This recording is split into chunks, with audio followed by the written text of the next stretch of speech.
آیت نمبر ہے 83۔ بسم اللہ الرحمن الرحیم، الحمد للہ رب العالمین، والصلاة والسلام علی سید الانبیاء والمرسلین وعلی آلہ واصحابہ اجمعین، اما بعد فاعوذ باللہ من الشیطان الرجیم، بسم اللہ الرحمن الرحیم۔ فما آمن لموسى إلا ذرية من قومه على خوف من فرعون وملئهم أن يفتنهم وإن فرعون لعال في الأرض وإنه لمن المسرفين۔ وقال موسى يا قوم إن كنتم آمنتم بالله فعليه توكلوا إن كنتم مسلمين۔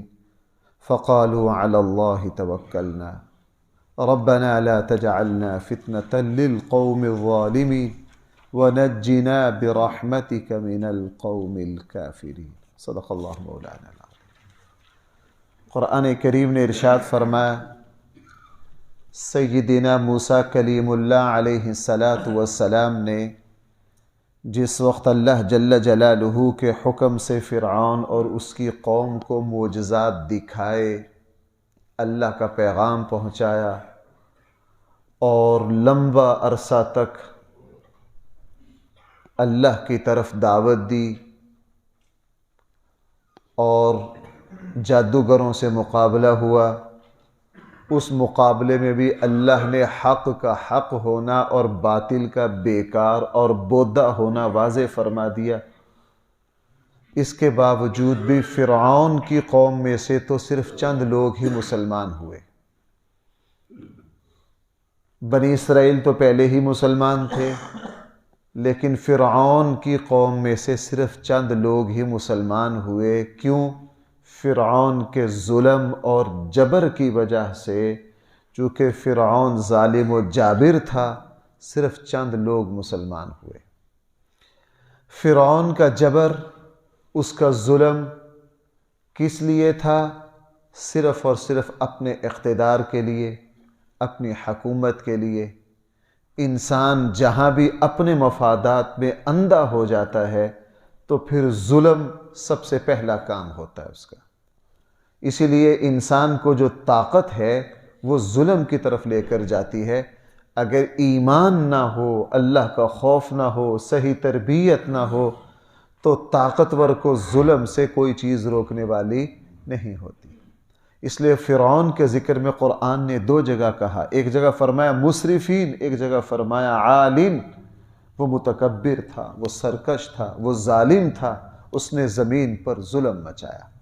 اس لیے قرآن کریم نے فرمایا فما آمن لموسیٰ، نہیں ایمان لائے موسیٰ پر، الا ذریۃ من قومہ، مگر فرعون کی قوم میں سے چند نوجوان، علی خوف من فرعون، یہ فرعون کے خوف کی وجہ سے اور اس کے سرداروں کے خوف کی وجہ سے ایمان نہیں لائے، کہیں وہ ان کو آزمائش میں مبتلا نہ کر دیں۔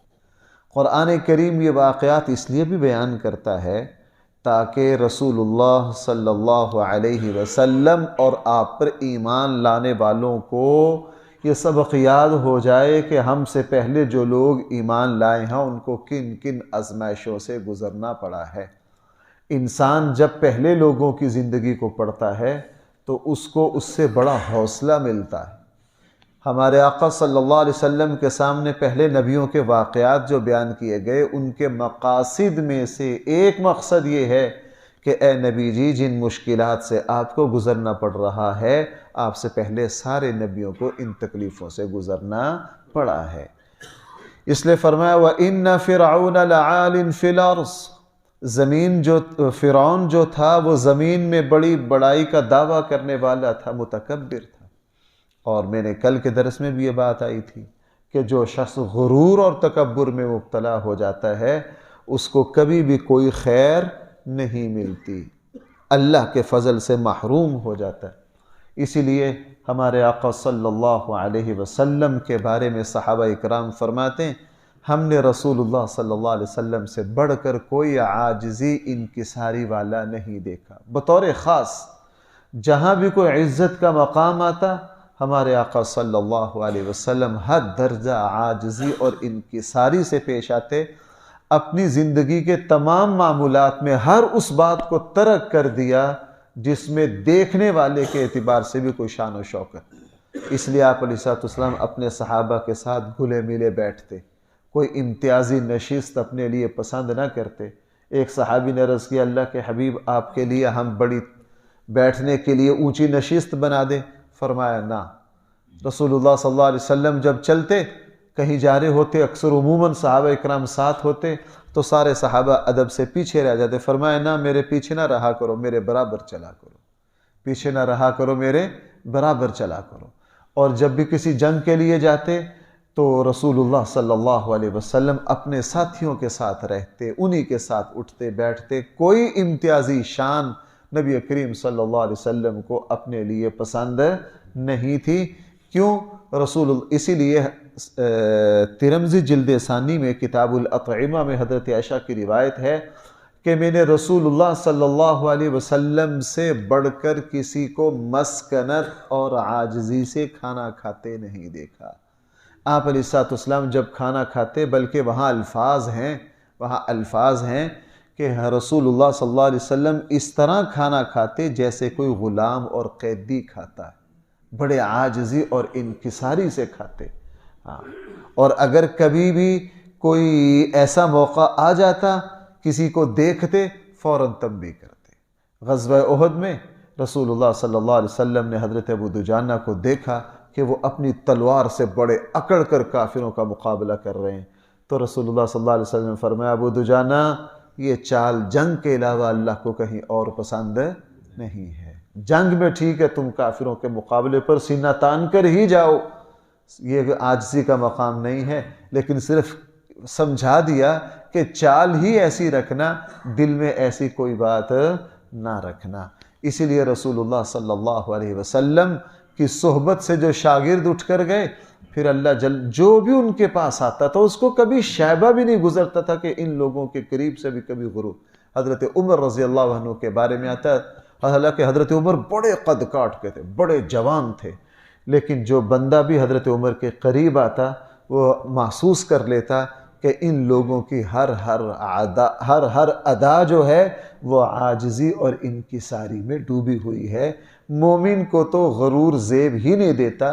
اس لیے ہمارے آقا صلی اللہ علیہ وسلم نے فرمایا، ایمان اور تکبر، ایمان اور غرور، ایمان اور خود پسندی، ایمان اور انا پرستی، یہ دو باتیں کبھی بھی ایک دل میں جمع نہیں ہوتی، یہ کبھی بھی ایک دل میں جمع نہیں ہوتی۔ اس لیے فرمایا وَإِنَّ فِرْعَوْنَ لَعَالٍ فِي الْأَرْضِ، کہ یقیناً فرعون جو تھا وہ بہت غرور اور بڑی بڑائی مارنے والا تھا زمین میں، وَإِنَّهُ لَمِنَ الْمُسْرِفِينَ، اور فرعون بھی ان لوگوں میں سے تھا جو تمام حدود سے تجاوز کر گئے۔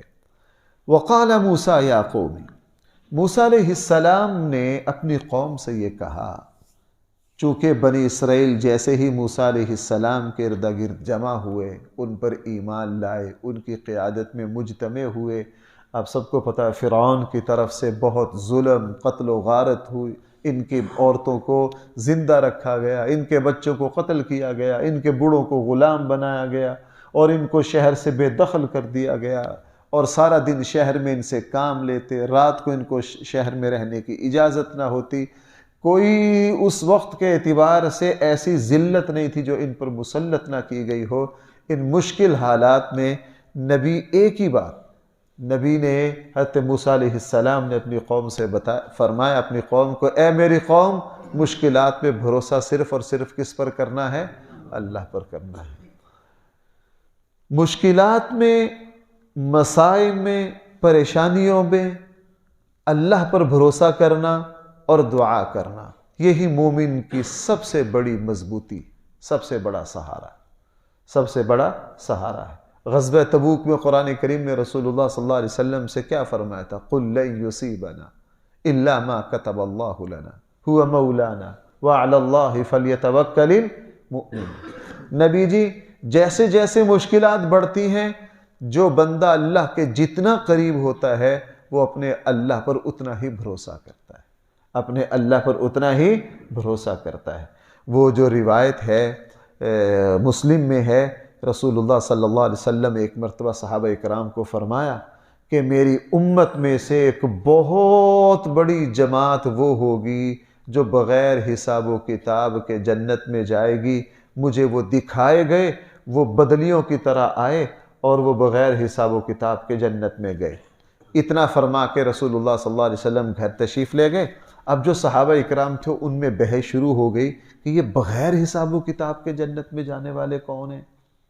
کچھ نے کہا یہ رسول اللہ صلی اللہ علیہ وسلم کے صحابہ ہیں، کچھ نے کہا نہیں جو جہاد میں شہید ہوئے، کچھ نے کہا نہیں جو یوں کریں، اپنی اپنی رائے دی۔ کافی دیر کے بعد اللہ کے نبی گھر سے واپس تشریف لائے۔ آپ نے فرمایا تم کس بحث میں لگے ہوئے، کیا بات ہو رہی ہے؟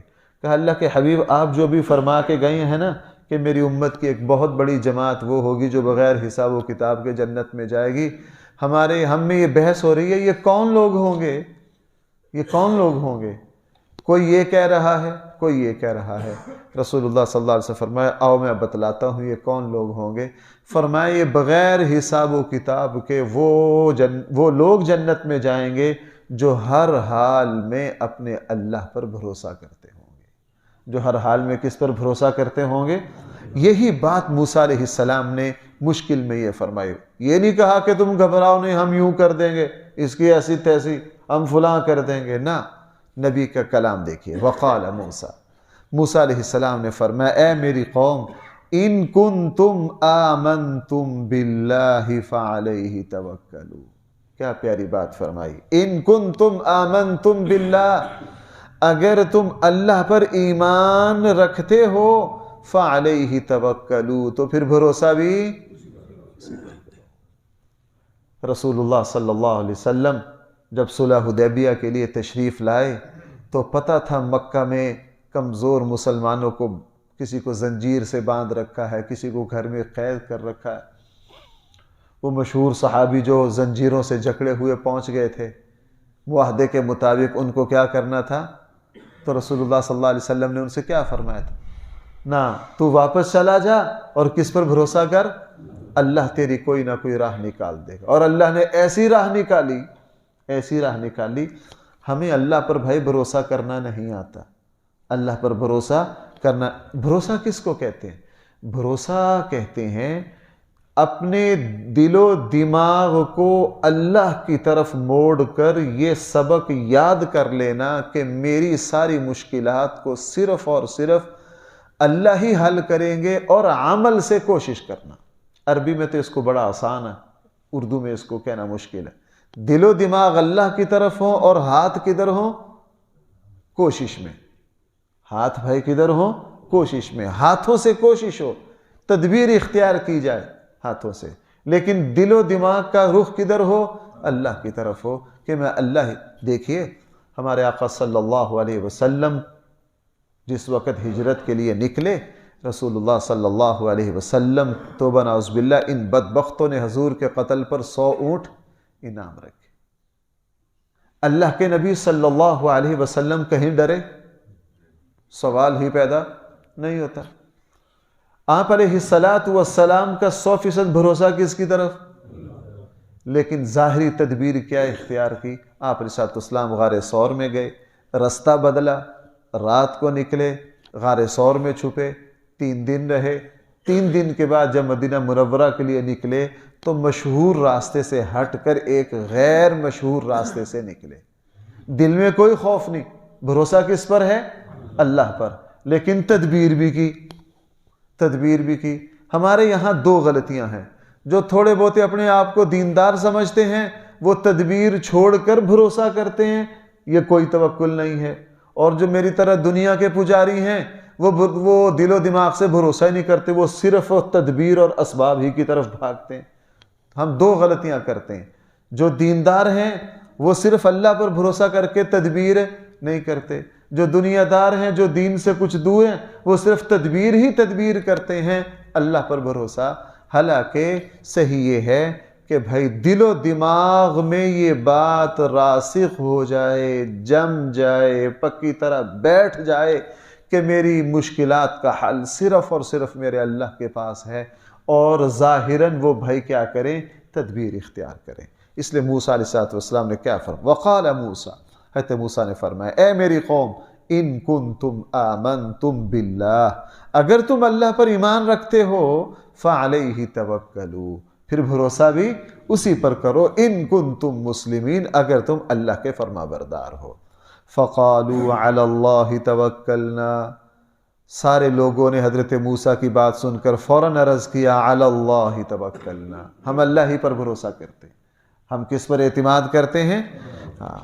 ربنا لا تجعلنا، پھر دعا بھی مانگی، اے ہمارے رب لا تجعلنا فتنة للقوم الظالمین، ہمیں ظالموں کے لیے تختہ مشق نہ بنا، ہمیں ظالموں کے لیے آزمائش نہ بنا، ہمیں ظالموں کے حوالے نہ کر کہ وہ ہمیں تماشا بنا دیں۔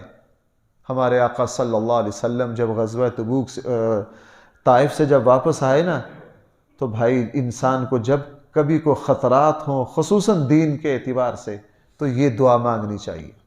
مشکلات میں، مصائب میں اس دعا میں بڑی برکتیں۔ ربنا لا تجعلنا فتنة للقوم الظالمین ونجنا برحمتک من القوم الکافرین۔ ہمارے آقا صلی اللہ علیہ وسلم جب طائف سے واپس آئے، آپ کو پتہ ہے ان لونڈوں نے ہمارے آقا صلی اللہ علیہ وسلم کے ساتھ ظلم اور زیادتی کی حد کر دی، اللہ کے نبی کے ساتھ بہت ہی بدتمیزی اور کمینگی کے ساتھ پیش آئے، پتھر مارے، ہمارے آقا صلی اللہ علیہ وسلم کو لہو لہان کر دیا۔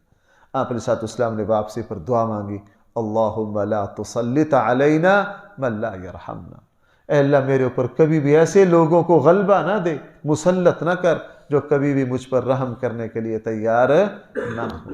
اس لیے یہی بات یہاں فرمائی ربنا لا تجعلنا، اے ہمارے رب ہمیں ظالم لوگوں کے لیے کبھی تختہ مشق اور آزمائش نہ بنا، وَنَجِّنَا بِرَحْمَتِكَ مِنَ الْقَوْمِ الْكَافِرِينَ، اور ہمیں اپنی رحمت کی برکت سے کافروں سے نجات دے دے۔ کافروں سے کیا دے دے؟ نجات دے دے۔ آگے ایک فرعون کے ایک ظلم کا ذکر ہے۔ وہ ظلم کیا تھا؟ چونکہ پہلی امتوں کو نماز کے لیے، پہلی امتوں کو ضروری حکم یہ تھا کہ وہ مسجد اور نماز کی جگہ ہی میں آ کر عبادت کریں، ہر جگہ نماز پڑھ۔ جیسے وہ مسلم کی مشہور حدیث ہے، آپ علیہ السلام نے ایک ہی حدیث میں اپنی 6 خصوصیتوں کا ذکر کیا۔ ان میں سے اللہ کے نبی نے فرمایا پہلی امتوں کے لیے لازم اور ضروری تھا کہ جو ان کی نماز کی جگہ اگر 5 کلومیٹر بھی ہے نا، تو نماز کے وقت سفر کر کے کہاں جانا؟ ہر جگہ نماز پڑھ نہیں سکتے تھے۔ یہ تو اللہ جل جلالہ نے مجھے اور آپ کو یہ عزت بخشی نا کہ جہاں نماز کا وقت ہو جائے، اگر ہم مسجد سے دور ہوں، پہنچ نہ پا رہے ہوں یا وقت نکل گیا ہو، تو بھائی کہیں بھی کیا کر لیں؟ نماز پڑھ لیں۔ اور فرضوں سے ہٹ کر نفل پڑھنے ہیں تو بھائی نفل عبادات سنتیں مسجد میں افضل ہیں، گھر میں افضل ہے؟ وہ گھر میں افضل ہے۔ یہ عزت تو اللہ نے ہمیں دی ہے۔ تو فرعون نے کیا کیا؟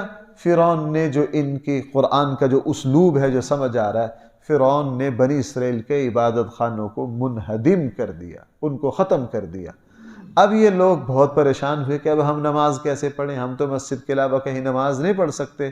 اللہ جل جلالہ نے فرمایا تم پریشان نہ ہو، اپنے گھروں میں سے وہ گھر جن کی سمت قبلہ کی طرف ہے، تم ان گھروں میں خفیہ طور پر اکٹھے ہو کر نماز پڑھ لیا کرو۔ اس سے 3-4 باتیں سمجھ میں آئیں اس آیت سے۔ ایک بات تو یہ سمجھ میں آئی کہ نماز ایسا فرض ہے جو ہر امت نے ہر حال میں پڑھنی تھی۔ دیکھو بھائیو میری بات سننا ذرا، قرآن میں 2 جگہ نماز کو ایمان سے تعبیر کیا گیا۔ پورے قرآن کریم میں 2 جگہ نماز کو کس سے تعبیر کیا گیا ہے؟ ایمان سے۔ ہمارے آقا صلی اللہ علیہ وسلم کا جو وہ مشہور ارشاد ہے کہ اسلام اور کفر میں فرق کرنے والی چیز کیا ہے؟ نماز۔ کیوں؟ روزہ کیوں نہیں؟ روزہ تو سال میں 1 دفعہ آتا ہے، 1 مہینہ کے لیے آتا ہے۔ زکوٰۃ کیوں نہیں؟ زکوٰۃ صرف مالداروں پر آتی ہے، وہ بھی سال میں۔ اس لیے نہ روزہ کفر اور اسلام میں فرق کرنے امتیاز کی چیز بن سکتی ہے، نہ زکوٰۃ بن سکتی ہے۔ رہ گیا حج، وہ بھی مالداروں پر ہے اور سال میں، زندگی میں 1 مرتبہ ہے۔ کوئی چیز کفر اور اسلام میں فرق کرنے والی نہیں بن سکتی سوائے نماز۔ نماز ہر کسی کو ہر حال میں دن اور رات میں کتنی مرتبہ پڑھنی ہے؟ اس لیے نماز نہیں، اسلام نہیں، وہ اسلام ہی نہیں ہے۔ حضرت عمر رضی اللہ عنہ نہیں، سیدنا صدیق اکبر نے کیا فرمایا تھا؟ وہ اسلام ہی نہیں جس میں نماز نہیں ہے۔ اس اسلام کا بھی کوئی مزہ جس میں نماز نہ ہو۔ بہرحال تو دوسری بات یہ پتہ چلا اس سے کہ جب بھی کبھی مشکلات آئیں تو مشکلات سے نکلنے میں نماز کو بھی بہت بڑا دخل ہے۔ نماز کو بھی کیا ہے؟ قرآن نے دوسری جگہ کیا کہا؟ استعینوا بالصبر والصلاۃ، تم صبر اور نماز کے ذریعے اللہ سے۔ اور تیسری یہ بات پتہ چلی کہ بنی اسرائیل کو بھی یہ حکم دیا کہ ان گھروں میں نماز پڑھو جن کے رخ کس طرف ہیں؟ قبلہ کی طرف۔ وہ بیت اللہ بھی ہو سکتا ہے، بیت المقدس بھی ہو سکتا ہے۔ اس لیے نماز میں ہمارے یہاں بھی استقبال قبلہ کیا ہے؟